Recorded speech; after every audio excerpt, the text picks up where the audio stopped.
Welcome to the voice of St. Anthony Parish from Allston, Massachusetts, right here on WROL 950 AM 100.3 FM. And you can also hear us at CatholicAudiomedia.com and your favorite podcast platform. You can find those platforms, some of them anyway, over at CatholicAudiomedia.com. And follow us, subscribe, and leave comments too, or whatever, and let people know. That really helps more people to be listening. Well, we have a special guest this week. I don't always interview people again. There's a few that I've interviewed more than once. One of whom was Bruce Picardi. We've done several interviews with him on unions. And here is another. This is Ralph Martin. Yes, we're having Ralph Martin this week talking about his latest book, A Life in the Spirit, a memoir. Now, if you go to stpaulcenter.com, that's stpaulcenter.com/Martin, and put in a promo code Martin15, you'll get a 15% discount off the book. You know who Ralph Martin is. He is the president of Renewal Ministries. He teaches evangelization at Sacred Heart Seminary in Detroit, and he has always been a strong voice, especially within the charismatic renewal. So without any further discussion, let us switch right over to my interview with Ralph Martin. So I finished reading your book. Now, this is your latest book, A Life in the Spirit, and as you say, as you write, it's a memoir. So your whole story is a fascinating story of being touched by the Lord, trying to teach people about the Lord and having some success and some resistance, and fascinating story. Do you want to talk about this? Sure. Well, whatever you think would be helpful for your listeners, I'm happy to talk about it. Yeah. Well, let's begin, because we've talked before, but maybe you want to tell us a little bit about yourself, and then we can get into, of course, the memoir. Okay. Well, I'm a married man. I live in Ann Arbor, Michigan. I have 6 married children, and I have 19 grandchildren, and a wonderful Catholic wife. And I teach at the seminary in the Archdiocese of Detroit. In fact, I just got home from my Wednesday afternoon class. Did you? So, yeah, you teach evangelization. Yeah, and spirituality, yeah. And so I'm teaching all the transitional deacons right now. We have about 19 transitional deacons from about 7 different dioceses and religious orders that will be ordained priests in the springtime, and they're a good bunch. And then I'm also a president of Renewal Ministries, and we have a pretty big media and evangelization apostolate. We have the weekly television program, The Choices We Face. We have 2 daily radio programs. We planning to work in about 37 countries this coming year. We try to support the Catholic Church in different countries, and got a YouTube channel that's growing. So just we're just trying to tell people about Jesus and the baptism in the Holy Spirit and holiness and evangelization. And so that's what's going on. You know, you have a strong focus in the book on the baptism of the Holy Spirit and the charismatic renewal. And a lot of people are resistant to it, especially in the United States. Do you know why? Well, I think that we're kind of used to following the rules, doing the right thing, and basically having our relationship with the Lord under our control.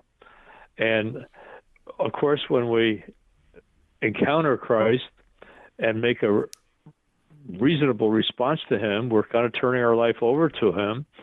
And when he gives us the gift of the Holy Spirit, there's another element of our life is not under our control, but we try to have our life under the control of Jesus and the life of the Holy Spirit. And so that means being open to being led. That means being open to being corrected, being open to being inspired.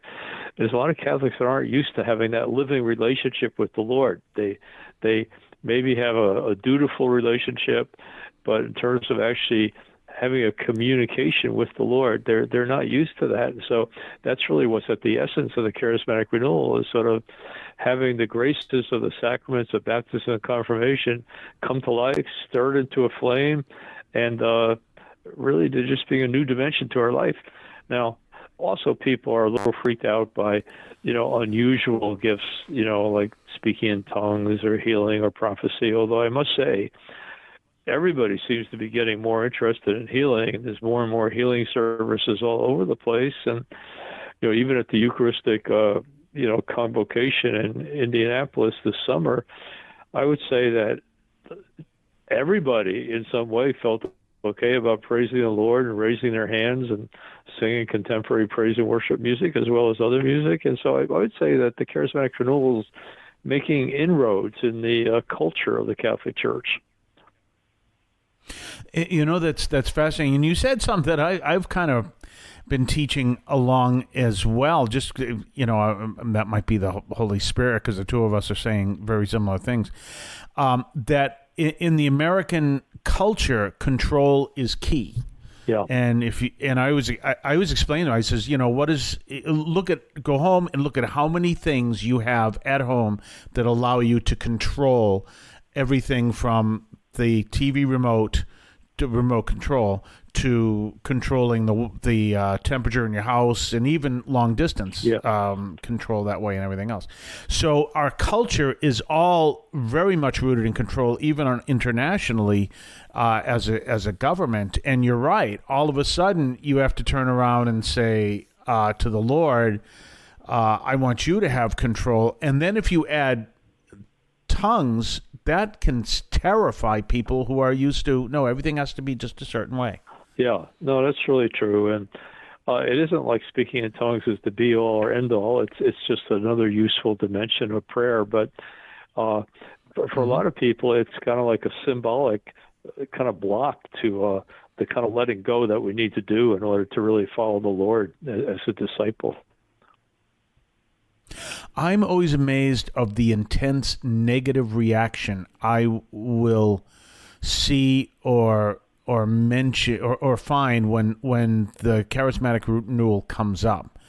I have some videos from my time in Brazil when 20,000 people or more praying in tongues, and some of the comments are like, "This is heresy" and all this other stuff. And even there's I don't know if he's still around, but there was a priest in England who has a profound hatred of the charismatic renewal, and it fascinates me why it's not so much I disagree; it's this profound hatred. I can't figure. Yeah, well, that's true, but the same thing happened to Jesus. It really did. Like, Jesus wasn't accepted by everybody. Jesus is sort of disruptive. He really is, and if you really encounter Jesus, it's going to shake up your life. It's going to shake up your priorities.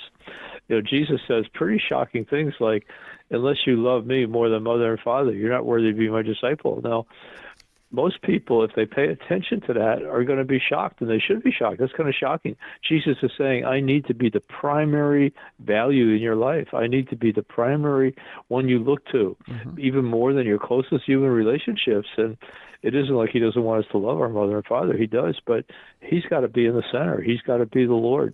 One of the things I want to ask is, what led you to write a memoir? Because you've written many other books about your teaching and everything else, but I think this is the first time I've read anything that's really biographical or autobiographical.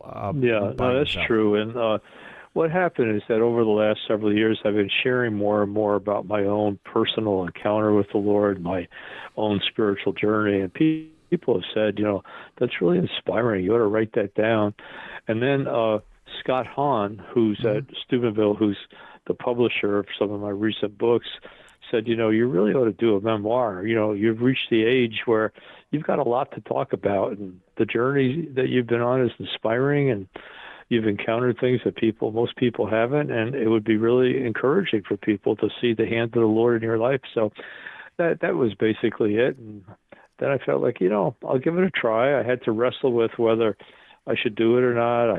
I didn't want it to glorify me. I wanted it to glorify the Lord. I didn't want to present myself as being trouble-free or unbroken success. So I wanted to be honest. I wanted to talk about the good, the bad, and the ugly. I wanted to talk about the agony and the ecstasy. And Just wanted to talk about my own failings, my own mistakes, and just kind of keeping it honest, because sometimes people who give talks or write books, people put on a pedestal, and we're just human beings too, just like everybody else, trying to get up every day and obey the Lord and do what we're supposed to do that day. We're going to continue more with Ralph Martin throughout the rest of the week. And, of course, he comes to us.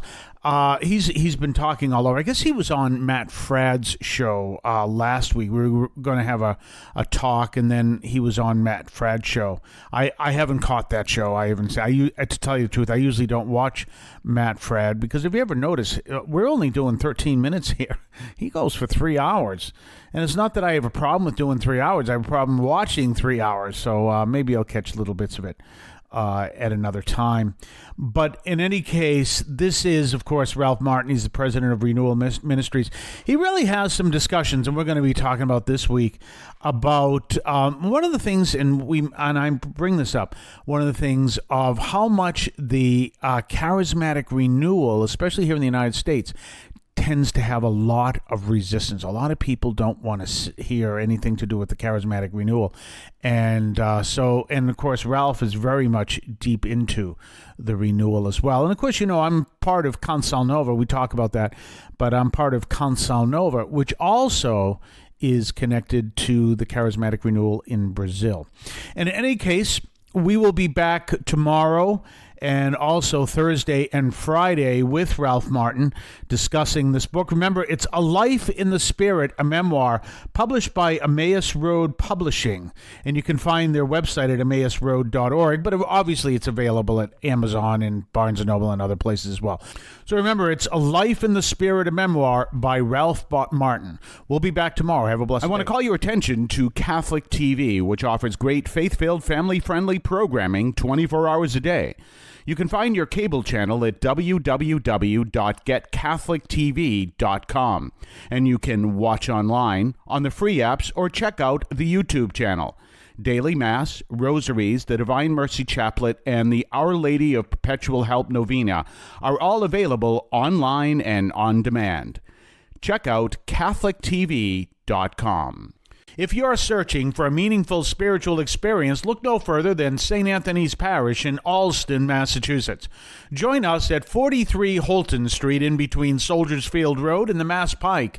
Immerse yourself in the complete St. Anthony's Parish encounter through our 10 o'clock a.m. chanted Mass. Whether you're a Catholic seeking a parish to call home or someone looking for spiritual guidance, our welcoming community is here for you. Visit our website at www.stanthonyalston.org for more information. St. Anthony's Parish, where faith finds a home.